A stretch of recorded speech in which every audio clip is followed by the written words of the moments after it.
All right, everybody, welcome back to another episode of Difficult Conversations by Supply the Why. Tonight, we got a special episode that it's like something that I've never seen before, something that we've certainly never done before.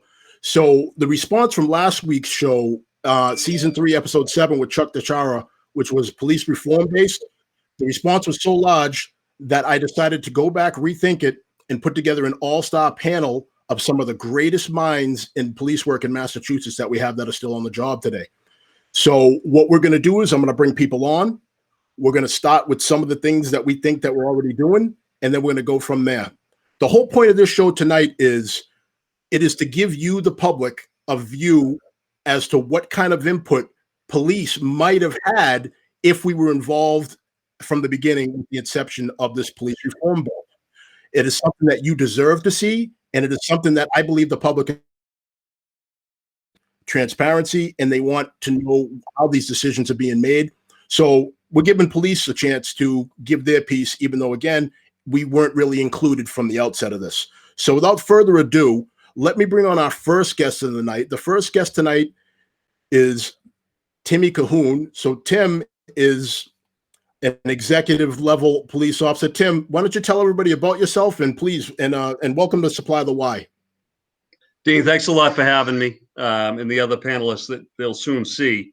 Quite an honor to be on with all the fellows that are coming on right behind me here. But I've been a police officer over 25 years. I've served in a bunch of different capacities on the job, canine, SWAT, detectives, and I've now reached a level of executive leadership where I'm a deputy chief of a medium-sized police department in Massachusetts.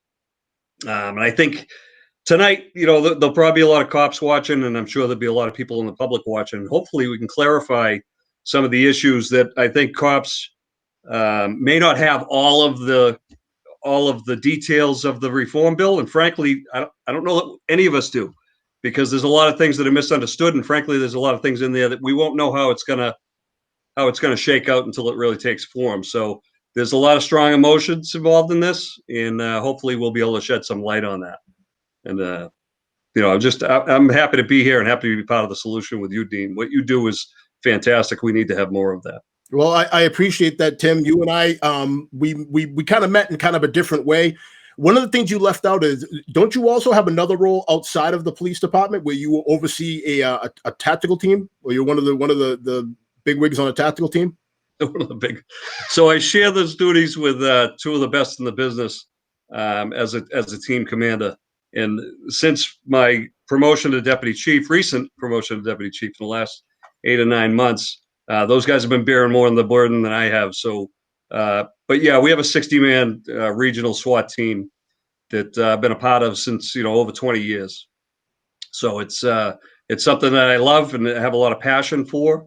And, a lot of the police reform bill could affect some of the operations. It all depends on how everything shakes out. I think it's important, and I know Chuck DiChiara will hit on this, and Dwayne and John will hit on this too, is that this isn't a finished product, and there's going to be some input later. We wish we had more input coming up to this point, and I think the cops feel that frustration, but it's still not a finished product, and we're hoping to get to a point where it's, I don't want to say more palatable, because the whole thing, change is good, it promotes growth, but we want to make sure that we're in a position that, the cops that are out there that are nervous about doing the job like they've always done, it's real. The sky isn't falling. So I think we're in good shape. All right. Well said, Tim. And again, thanks for joining us. It's an honor to have you here. So on that note, Dwayne Fortes is back. Season 2, episode 7, defensive tactics. One of the most popular episodes that we've done. Dwayne, welcome back, my man. Yeah, Dean, thanks for having me. It's an honor. It's an honor that you asked me. It's an honor to be on your show. Hands down. So for those that weren't able to, and the honor's ours, so those that weren't able to catch that episode that you were on with Steve Woldgemuth, tell us a little bit about yourself. Give us your background really quick. So Dwayne Fortes came out of the Marine Corps, got into the corrections side of the house, and been there since 1993, moved up through the ranks. And during my time, I got sworn in as a deputy sheriff decades ago, and I was allowed to, my department administration very, very training oriented and friendly. He got to send me off, and received a whole handful of training, law enforcement related, which then people like Steve Woldrumuth, Chuck, and Sean Barville allowed to open the door for me. So I sit on the defensive tactics board, for the state, the only non-police officer, because everybody that knows me, I don't try to be somebody I'm not. I'm not out there pulling over cars, this, that, and the other. So I stay in my lane, and I learned a lot through my years, and I find it very interesting because it all comes down to the why, and that's why your show is very important.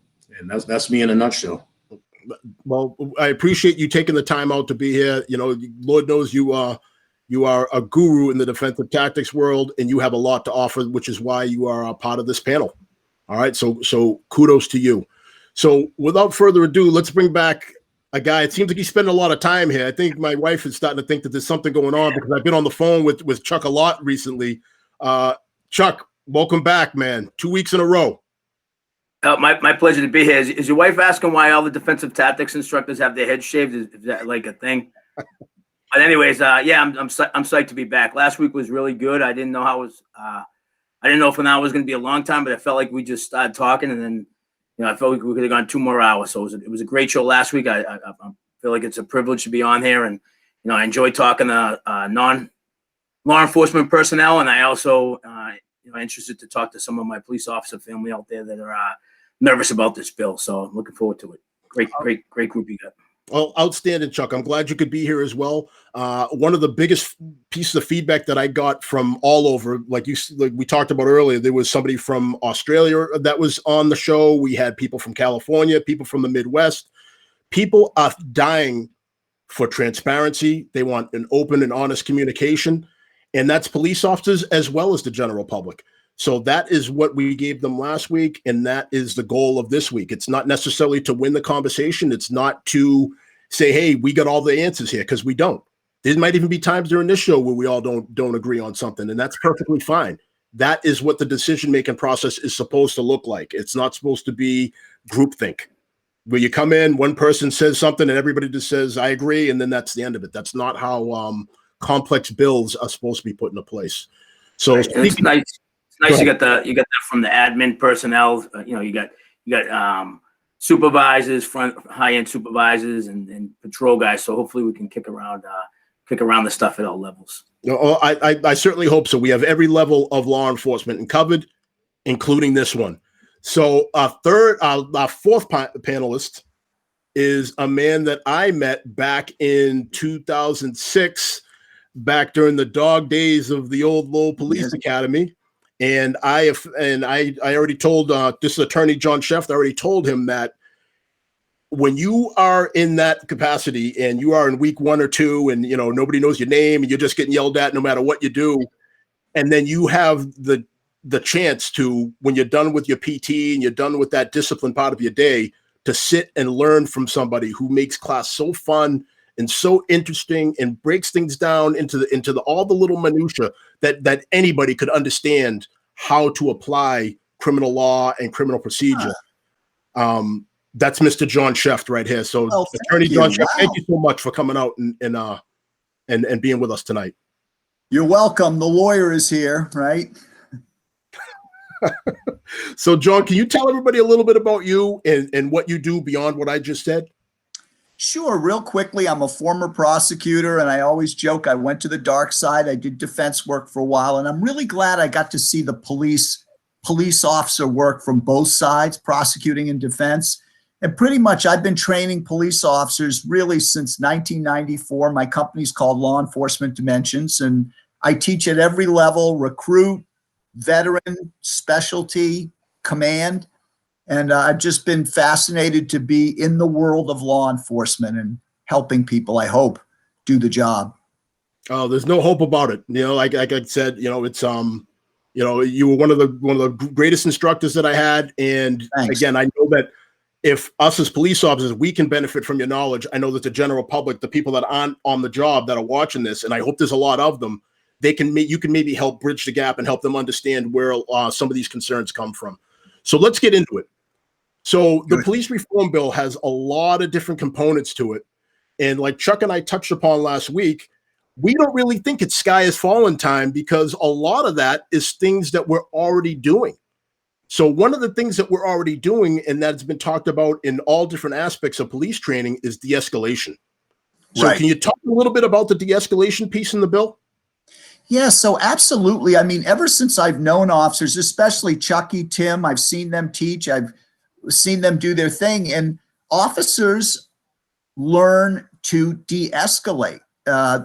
And the things that we talk about are so simple: warning people, trying to persuade them. Sometimes you wait somebody out a little bit. Sometimes officers will create distance. So a lot of the things that officers have been doing naturally are now something that is in the bill and is part of the definition of use of force. And I do think that's good, because at least for the younger officers, they're going to be thinking about that now. It's going to be an explicit part of their training. So I don't think it's going to make officers do a lot of things that they haven't been doing. That's how I see it. All right, that's fair enough. Yeah. So one of the things that I did notice in the bill was there's an expectation that we are to take more time to let things play out.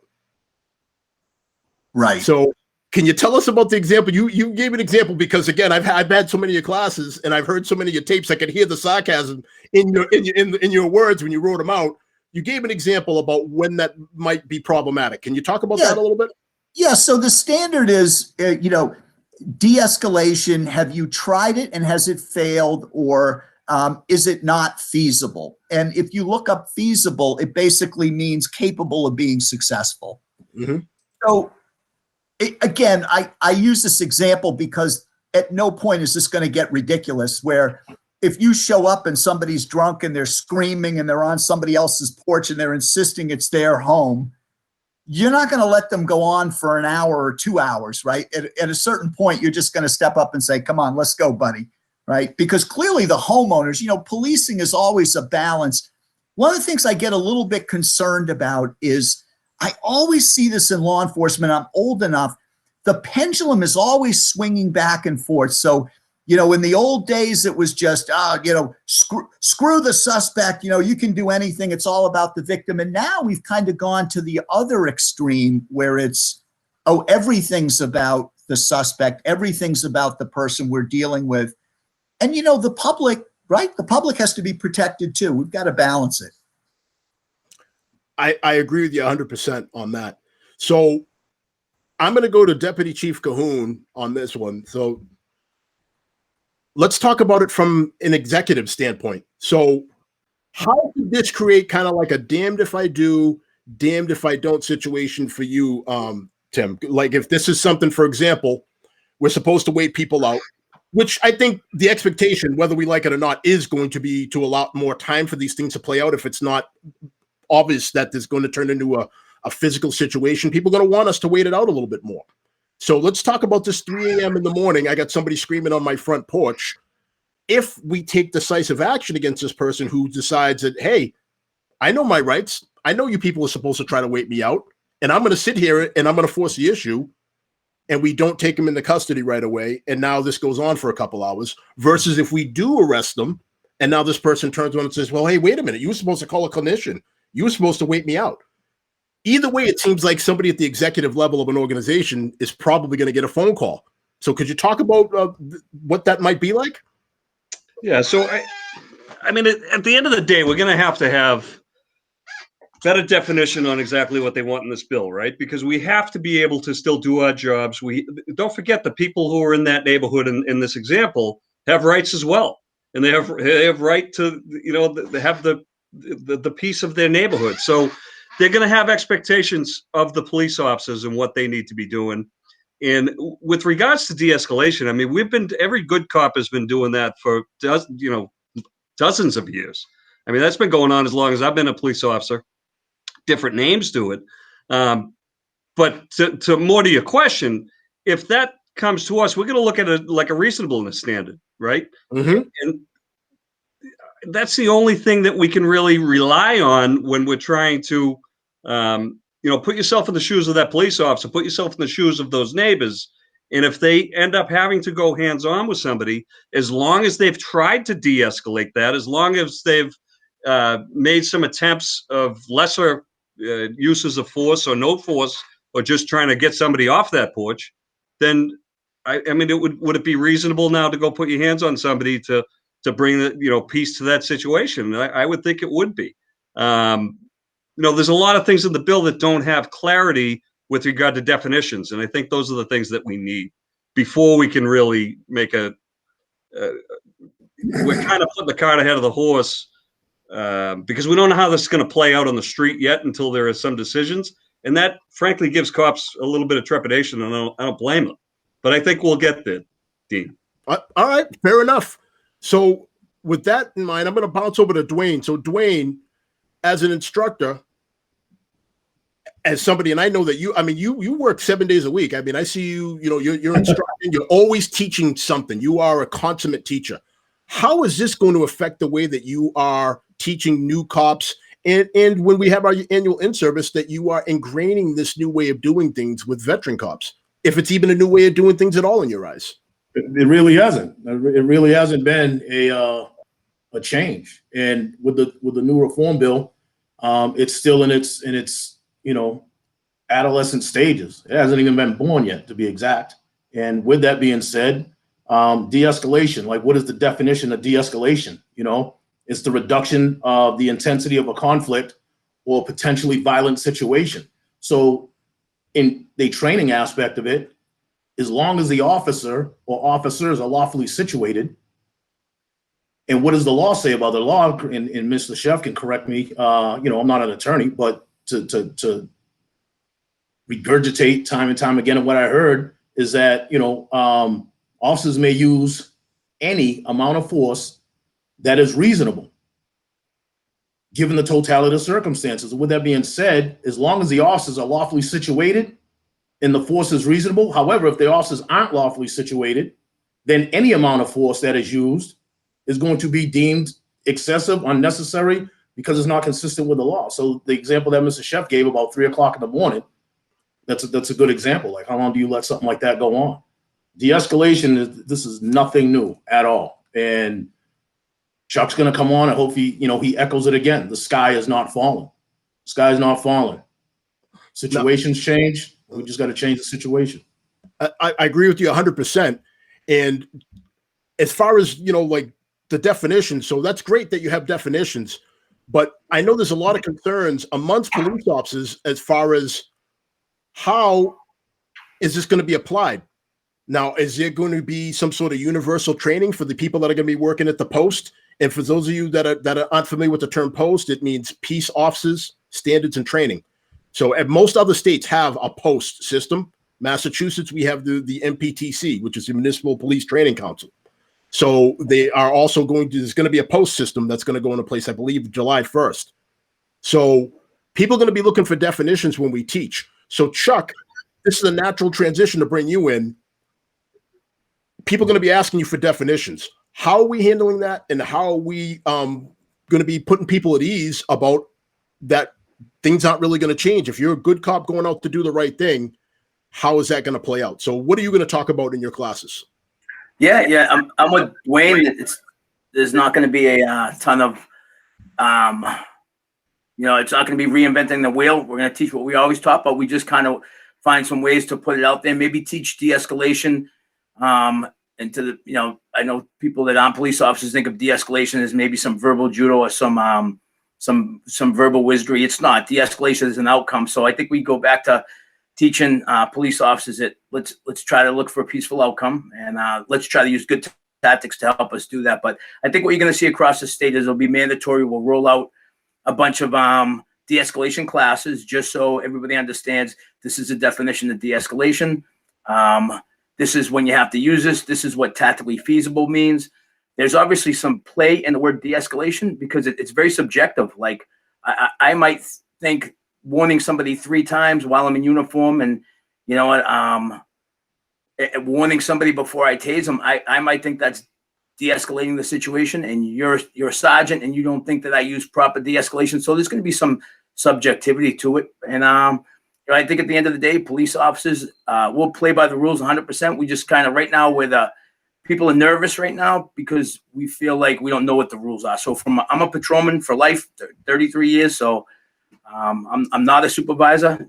So from a patrolman's point of view, for the other patrolmen that are out there, the point of view is, well, we just need to know what the rules are. And when we know what the definition is and we know what the rules are, then we'll be fine with it. So I think this next year we roll out some training classes on what de-escalation is, explain to them that good police officers are not going to lose their job. It's going to be still okay to go out there and do your job. It's just going to be paramount that we explain a little bit in our reports when we did try these de-escalation tactics. So we've always done it. It's more just documenting that we did it. I couldn't agree with you more. And I'm going to speak for myself. I don't think that I'm alone on this. I would feel a whole lot better if the people that are going to be charged with making these decisions and doing these investigations for post had to sit in on the classes that we teach.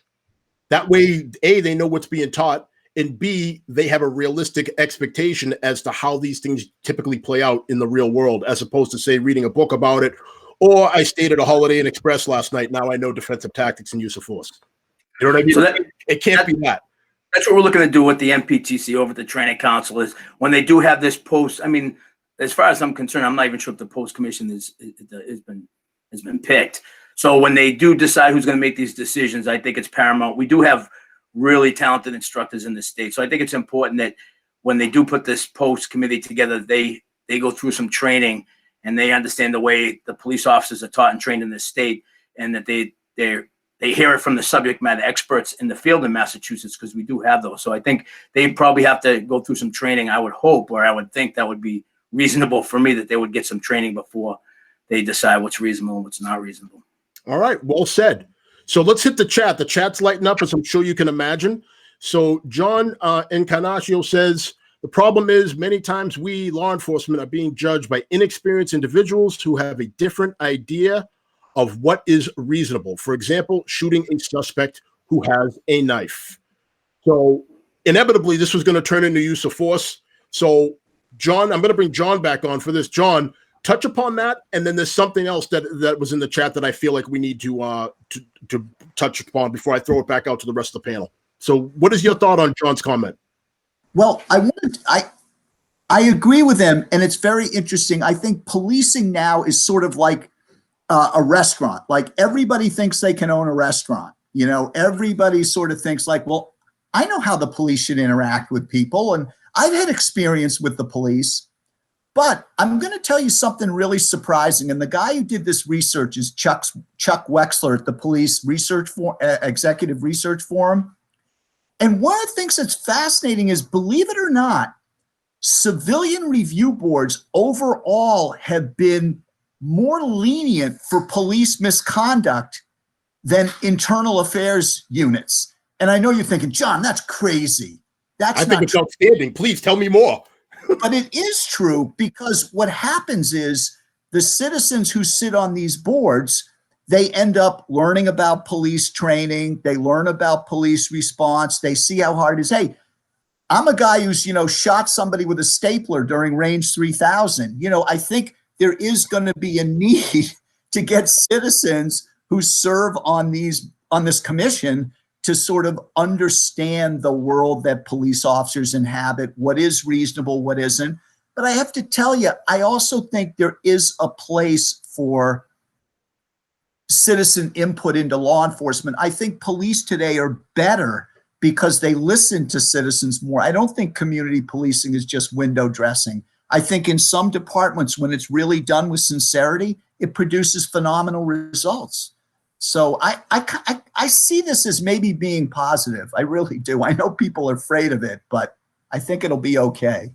Well, and I agree with you. And again, I think what we're doing tonight, and we're getting the police officers' view and the police trainers' view of this bill out there, because this is something nobody's really presented this to the public before, and they deserve to know what our thoughts on it in a way that's non-judgmental and there's no anger. We just want to talk about it. We're reasonable, intelligent people, and we need to get this out there. So that's I'm hoping that's part of what comes from this.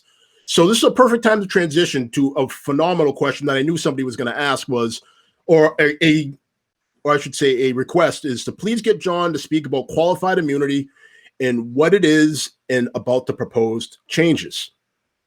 Great. So in a nutshell, qualified immunity basically says when a law enforcement officer is sued for a constitutional violation, that it's unfair to criticize an officer in an area of law that isn't clear cut.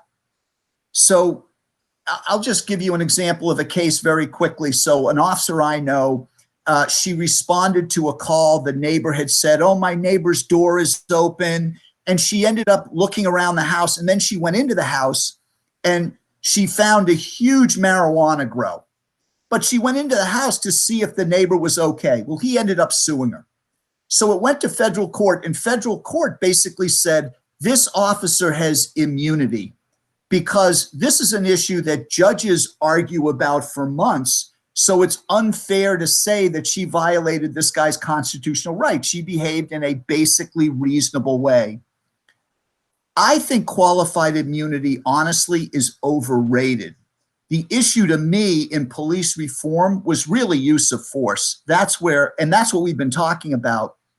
But the bottom line is qualified immunity affects officers who get sued in federal court. It doesn't have the same impact in state court. So I don't think we're going to see a lot of changes in it. I think you're going to end up having the same protection that you have. And I'll just say one more quick thing. To me, the issue for cops is not qualified immunity, it's indemnification. Thank God that when you get sued, your department, your agency pays for your legal fees. Because if you get sued and everything works out, it's $40,000, $50,000 in legal fees. So that's the part where I think officers at least have that protection, and nobody's talking about getting rid of that. John, can you just talk about indemnification for some, because there might be some people that aren't familiar with that term out there, just basically what that is and what that means? Sure. Indemnification means that if you are a law enforcement officer and you work for a municipal agency or a state agency or a county agency, if you get sued, they pay your legal fees. And even if you lose a case, they end up paying the damages for the other side. The only exceptions are if you do something where you're assessed punitive damages or you commit an ethical violation. And every cop I talk to says, hey, if somebody's bad enough where the jury ends up assessing punitive damages, hey, they don't deserve the protection of their agency. But look, any of us could be out on the street. If you're out on the street in real time, you could make a mistake and you could end up losing a legal case. But fortunately, you're not going to go bankrupt in the process. And I think it is important. We don't want you driving around with a scotch in one hand and a cigarette in the other hand going, oh, every move I make, I could get sued. So mercifully, you're not at that point yet, right? Absolutely. And John, that would be a policy violation too if we did that too, just so it's been said. Yeah. Right? So speaking of that, and John, very well put, I'm going to bring Tim on. Tim, I want you to just respond to the comment that Michael Powell makes. So Michael says, I think it's easy to say that everything's going to be all right. You just have to roll with it. But everyone that actively or proactively works the street should have that same concern going forward. If no one knows what the interpretations are, then how do you expect patrol officers to protect themselves on the street in a real-time scenario? Biting question, isn't it? It sure is. It's one that's certainly taken up a lot of our time, police administrators and police officers alike. I'm glad that everybody just got an opportunity to see why we all hired John to come into our police departments and explain some of these complex issues. And we are hiring John to come into our police department and explain some of these complex issues, I think at the end of this month. So, but he makes a great point, and that is the fear. The fear is that if the police officer, if we don't understand this right now as administrators or lawyers even, or anybody well enough, that the police officers are going to have that same concern. And that could be disastrous for society, frankly. And I'm not a sky is falling type of guy, but I completely understand that. I think a lot of the stuff in the bill has already been happening. A lot of the stuff in the bill we've already been doing. You know, Chuck mentioned about the 8 can't wait. I mean, if you look at that and you have policies that have been updated in the last 4 or 5 years, you have every one of those in there. So there are a lot of things. Now, again, going back to what John said, and he talked about the Wexler, about civilian review boards and how they tend to be more lenient. There is a major concern on the certification board that is civilian led. And I believe civilian review board don't certify officers. They just review incidents. Mm-hmm. I think this is the first in the country that is civilian led, meaning I think it's 9 and 6 of them will be civilians, have no law enforcement expertise. And that's a challenge. I think one of the solutions to that would be what we talked about. Get those folks some training. Get them into force science. Get them in front of Chuck DiChiara and Dwayne Fortes and John. And those are the folks, if they're going to be judging the way we do our jobs, then they need to have an understanding. Our job is super complex. I think it was the Associate Justice in California that said it best when he said, police training, whatever the quote was, literally requires more daily re-education than a doctor or a lawyer needs to do his job, right? And we have to be a pharmacologist. We have to be a medic. We have to be all of these things, maybe in an 8-hour shift. And by the way, a badass superhero at the same time who can't make any mistakes. I mean, that's a very complex and distinct profession that we only want to be judged fairly on. So I think he makes a great point on that. It's not a finished product. Chuck's going to have, as Chuck runs use of force for the state, he's going to have some input prior to this being rolled out in July 1st on the use of force standards and definitions. And those are the things that I think will make a big difference in practicality. But I can't deny that there is some concern out there, and the public should be concerned about it too. I mean, the law is the law, and we're going to find our way through it. We've had tough times before in policing, but it's definitely a concern. And I hope that somewhat answers his question. And maybe we can hit at that a little more if we need to. Well said. There was a lot in there, and it was a tough question. I mean, after all, this is difficult conversation, so there are no softballs here. So we're going to roll from that. Tim, I'm going to have you touch upon this, and then I'm going to have Dwayne jump in on it as well. So John says good cops are going to act appropriate and bad cops are going to act inappropriately. It seems that the real issue is to expose and remove officers that are bad cops. Are there environments in police stations where cops can stand up and report cops who act inappropriately? So that might be the closest thing to a layup that we have. So touch upon that. I mean, I think that's a pretty easy question to answer. So here in Massachusetts too, keep in mind the man that asked that does not live in Massachusetts. He's in New Mexico. So it might be done differently there than it is here. So talk about how we do it here in Mass, Tim, real quick. So I think a lot of departments have a pretty robust internal affairs division, or even if it's one person doing it. And they're, with a lot of departments are also going to accreditation, and there are certain standards you have to that you have to abide by in accreditation. Mm-hmm. And we are absolutely always trying to root out the bad cop. I heard Chucky say it before that, nobody hates a bad cop worse than a good cop. We got to continue to do that, and we got to be transparent about it. But I will say this too: I've never seen a politician arrest a police officer. Cops who get locked up are locked up by other cops. That's what we do. If we find somebody who's broken the law, whether they wear the badge or not, that's what we do. And I think the environment has changed dramatically over the last 25, 30 years, where, we can't stand for that, and we don't generally. And I can't speak for other parts of the country, and I'm assuming it's the same way. But I know in Massachusetts we do a pretty good job of that. Tim, you hit that out of the park.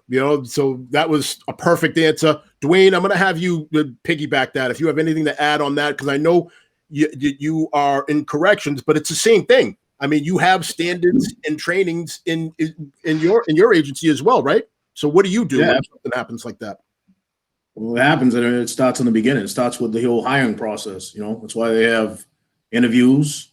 You got to sit there and go before a panel, get asked a specific set of questions, and then there's an academy, which is a continuation of the hiring process, and that's where you identify people's strengths, and also in their moral character, if you will. Integrity's tested throughout an academy from day one, and to echo what Tim had said, there's no place for bad apples, and they get weeded out at one point or another. No one's above the law. Well, some people are. I'll leave that one alone. Yeah, well, I heard it was a pretty good movie in the 80s, Above the Law. Yes. But yes. Here in Massachusetts, John, to answer your question, that is something that we were already on top of. It's in most people's policies and procedures where it's you shall report any misconduct if you come across it. So again, if anybody has any examples of that not happening that are specific to Massachusetts, please feel free to cite that, and we'll address it as it comes. So well put, Dwayne. So Steve wants to know, he says, hello there. Hello all. Is there any change planned with the reform bill to allow more training time? Is 80 hours as a new officer enough to be held as an expert in use of force, baton, OC, which is pepper spray, to those who don't know, subject control, handcuffing, self-defense, de-escalation, searching, etc.? So Dwayne, why don't you touch upon that? And I'm going to bring Chuck in to piggyback. So go ahead. What do you think? Is 80 hours enough? Absolutely not. Because the gentleman who asked that is that's my brother from another mother. He's my mentor, and he asked that reason he asked that to put it out there. And you have officers that are sitting around right now saying absolutely not. But what is the fix? The fix is, you take DT 80 hours. I'm going to steal what Steve said. So me and Chuck, we're partners at a DT. We're learning DT. So 80 hours, we're going to learn this program. But half the time, Chuck is doing the technique on me. Half the other time, I'm doing the technique on Chuck. So is that really 80? No, we're down to 40. Now you take in breaks and all that other stuff. And when it gets, Steve did this. We already did this analysis. And the average student that goes to a police academy gets roughly around 12 to 16 hours of hands-on. So is that enough? No. And you already know how I feel. I mean, Dwayne, just really quick, because it's pertinent to this, you have a hobby outside of your law enforcement career. You have a martial arts hobby, yes? Yes. Can you tell us what that is? It's jujitsu. It's the keeping it playful. It's something in it that is, I believe, in my own personal opinion, so crucial to law enforcement. 99% of all altercations end up on the ground, but yet there is a very small, if zero, limited focus on ground de-escalation tactics. And but that's me and Chuck have been talking, as well as Steve, and that's in the playbooks. And I think it's going to be a lot easier to navigate these waters as it had been in the past. So I look forward to it. So let me jump in and tell you why I brought that up. I brought that up because some of you know that I also dabble in jiu-jitsu as well. And 80 hours to learn all of that, what Steve noted, it's a loaded question. Of course, that's not enough. Because as Dwayne will tell you, 80 hours is enough to learn to master 5 different techniques of jiu-jitsu, let alone all that other stuff. It's not enough. So those people that train and do other things outside of law enforcement will tell you that it is not even close to enough. And that's, again, that could be a football player. Take somebody who played football. Is 80 hours enough? 80 hours of practice enough for you to master how to tackle somebody? Of course not. Is it mastered enough to learn how to perfectly field a ground ball if you're playing third base in baseball? Of course not. So that's why I brought that up. Chuck, what say you? Would you like a little more time training? Yeah, of course, especially on the physical skill. So I think that the mindset, obviously they're limited in hours. It comes down to money. So they put together a program and they said, well, what does we're putting together the recruit model at the academy. They said, well, what is a police officer? It's based on what a police officer would need to know the first 5 years on the job. So they're not going to spend time in the police academy learning how to do arson investigations or homicide investigations, because they're not going to be doing that their first 5 years on the job. So they keep it very basic. So, basic how to block a punch, how to throw a punch. But I think we all agree you can get some basics down, but not nearly enough time in terms of physical skills. And then there's also, it's not just how to block and punch and throw a punch. There's a lot of understanding human behavior and understanding violence. So there's a mental part of use of force that even takes some time to get into. So you say, okay, 80 hours is good for basic, but anybody out there would take 160 hours if we could get them, or at least another 40 hours. Same with firearms. You go to our firearms program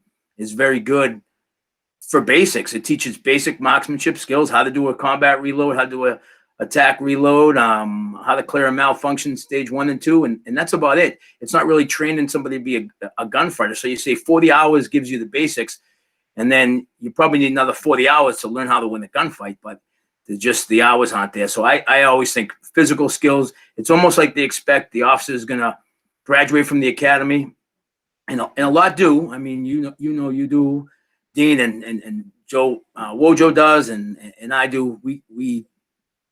We seek training on our own, but not everybody is able to do that. Not everybody can afford to do that. So a lot of our officers out there trying to seek training on their own, but you're really just getting the basics at the academy. Absolutely. So I'm going to go to hit the chat real quick. More training builds confidence. Confidence provides control. Control leads to making good decisions. Amen to that. Inexperience and lack of confidence lead to mistakes and frustration and bad choices. So that's from Steve again, and that's another one where I can hear the inflection in his voice as he is typing that. So, give me 1 second. I'm sorry. Say it again. So I'm going to bring in Tim. Tim seems to feel some kind of way about this. Tim, I was just going to mention Holy Ghost in the comments. It seemed like you were ready to, throw your hands up and praise the Lord on that. So I was getting into it. Wojo's comments is another guy we hired to come in to teach some DT.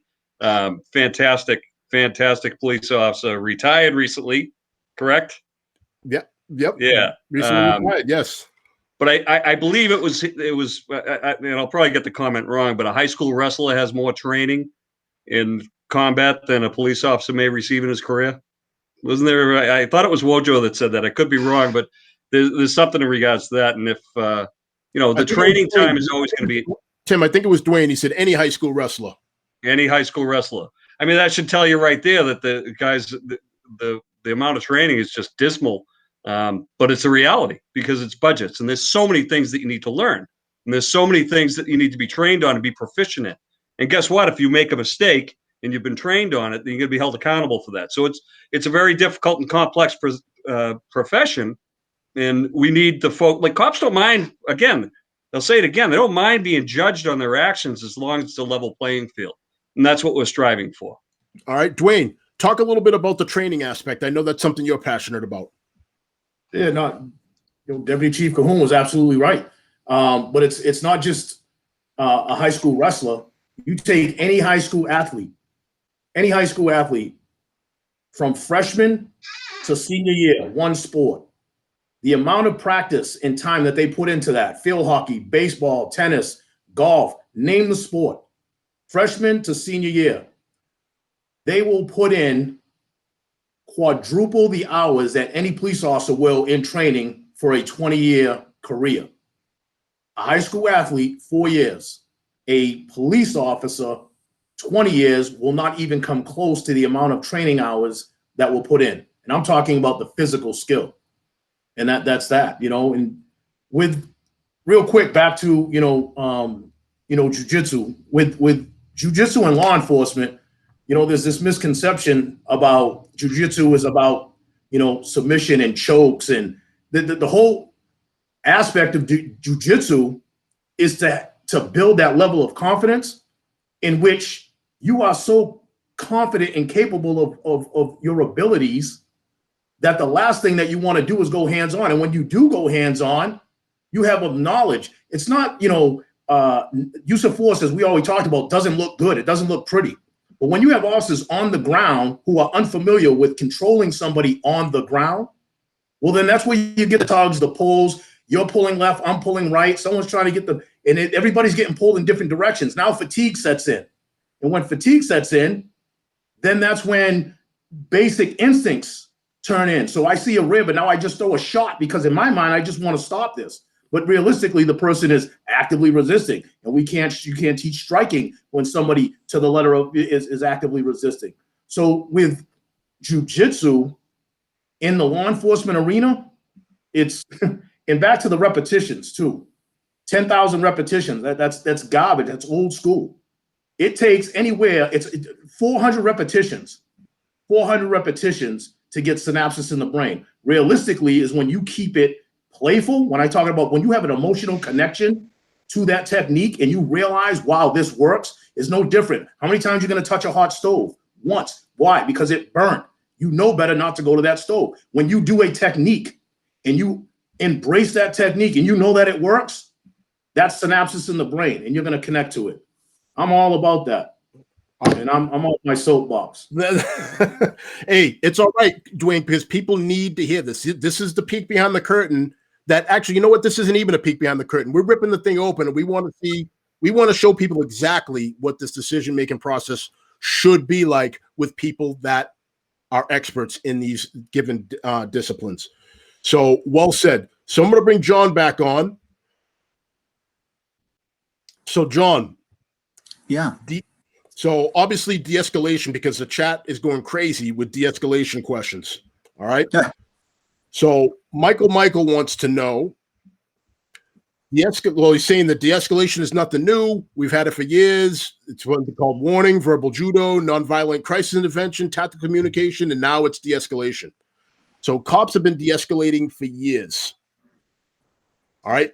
So what it looks like he wants to get to here is, again, there seems to be a lot of angst as to how we are going to be judged as to whether or not it was a proper use of de-escalation. I know we talked about it before, but if you could just touch upon it a little bit more, because again, and rightfully so, people are concerned about it. Well, a couple of things. I mean, since cops have been doing it for years, it's something that they will continue to do. I think the difference, the one thing that we haven't had is we've never had de-escalation be explicitly in a statute about use of force. And people may be nervous, but I think with these ideas, it's subjective. I mean, we're never going to be able to give you a robotic definition of reasonable force, right? I mean, all our great instructors here, Wojo and Chuck and Dwayne, they can't tell you exactly what's reasonable. They can't tell you exactly what they would do until they're faced with the situation. But I think it is reasonable. I think we do know, we may not know when use of force is perfect, but I think we know when somebody's gone way over the line. I think we usually can figure that out in law enforcement. And I think we can also figure out that there are certain basic kinds of communication that we want officers to do before they go hands-on. And that's really why there's been such a movement in policing. Again, not lawyers, but police officers who talk about creating distance and having a little more opportunity to calm somebody down. So I love the people that are saying, oh yeah, I've been doing this my whole career. Sure you have, and I think you're going to continue to do it. But the one thing I think is different is there's a public expectation that we're going to expect it from all officers. Okay, fair enough. Yeah.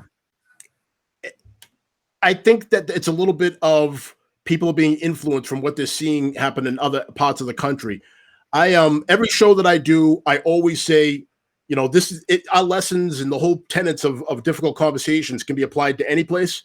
But I'm still looking for people to give some examples of things that are happening here in the Commonwealth where we're not de-escalating, where we are not communicating properly and giving people an opportunity to withdraw from their bad behavior.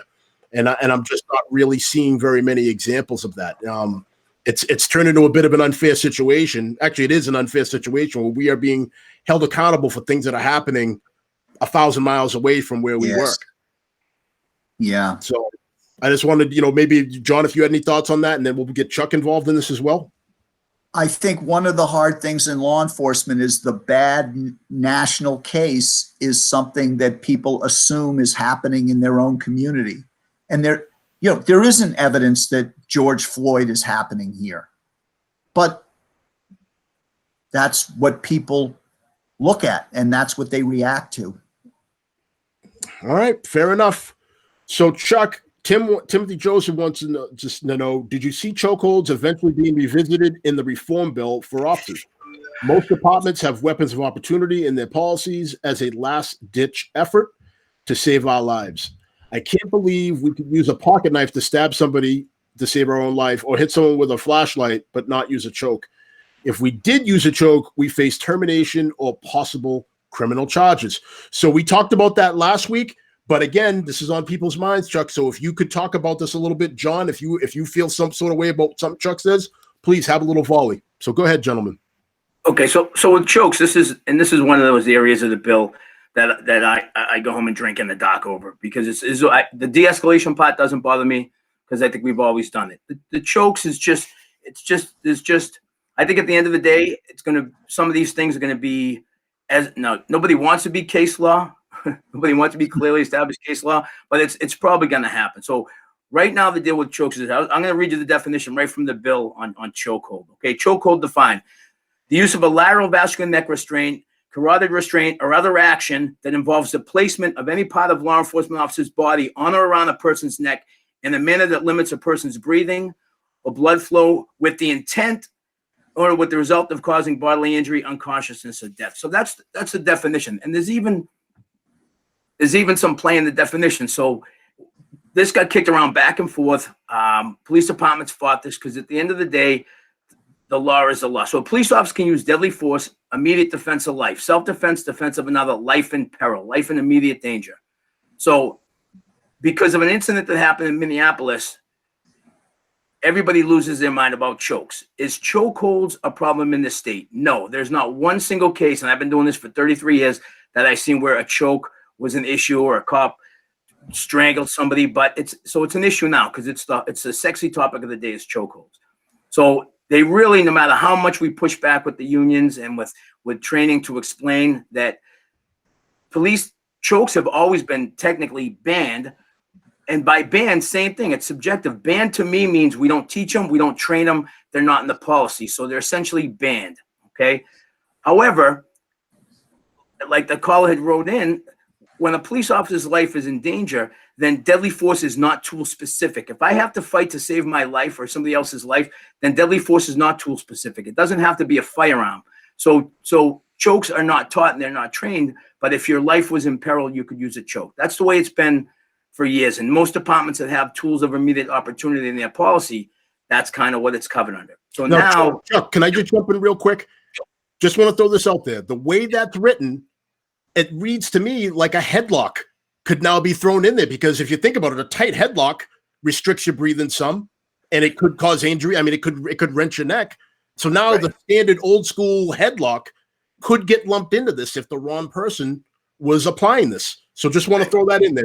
Yeah, it's true, and that kind of goes with that subjective part of it. But they really would not budge on this part of the bill. Trust me, it was no chokes. I would still be teaching up until this really hit that they're banned, but still, if your life is in peril, and I probably might even say, at the end of the day, you do what you need to do to save your life. Okay, but they're essentially banned now. But there's going to be, you look at the definition, intent. So if I put you as well as I do, Dean, there's going to be some officer put somebody in the headlock and somebody's going to call the choke. I'm going to tackle somebody from behind and pull them to the ground with a takedown.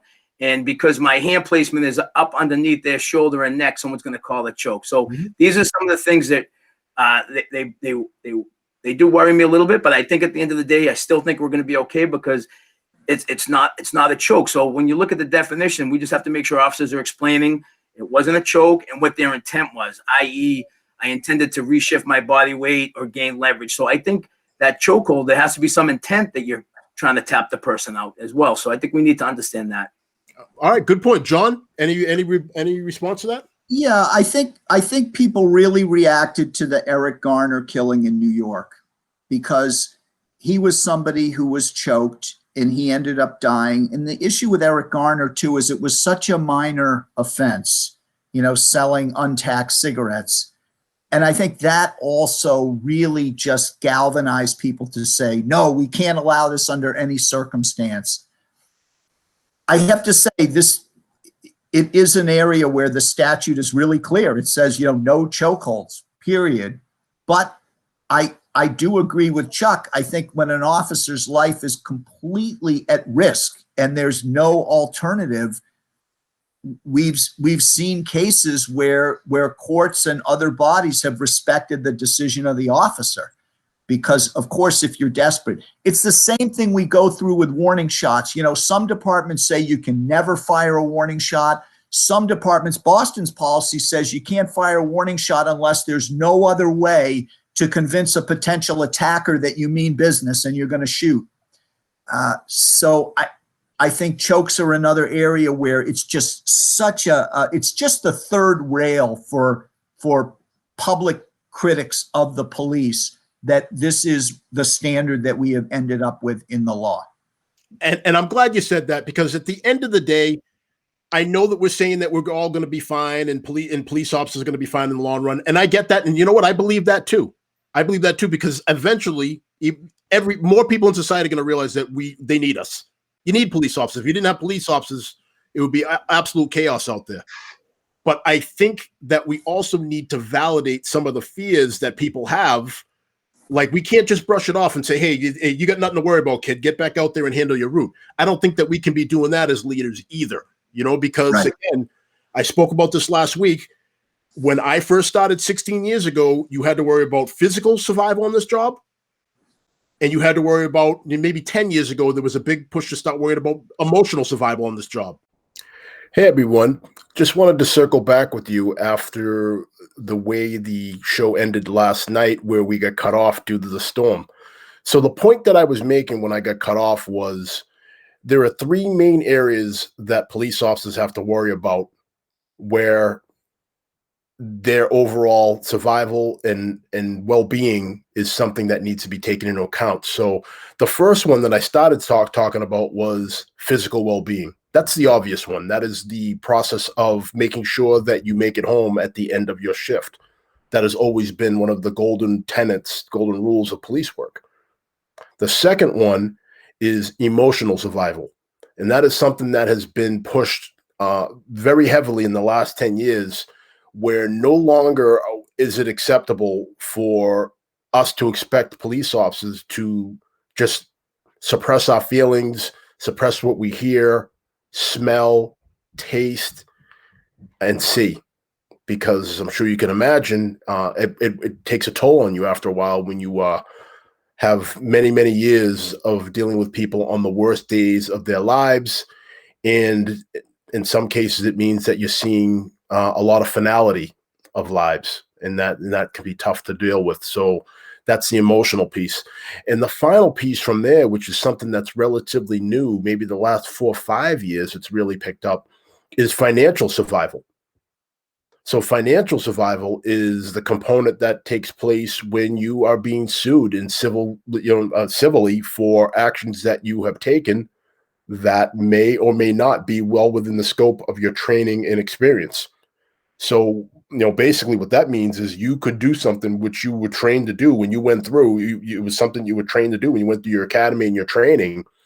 And now, as time has gone on, it is no longer an acceptable action that you can take, and people are physically suing people.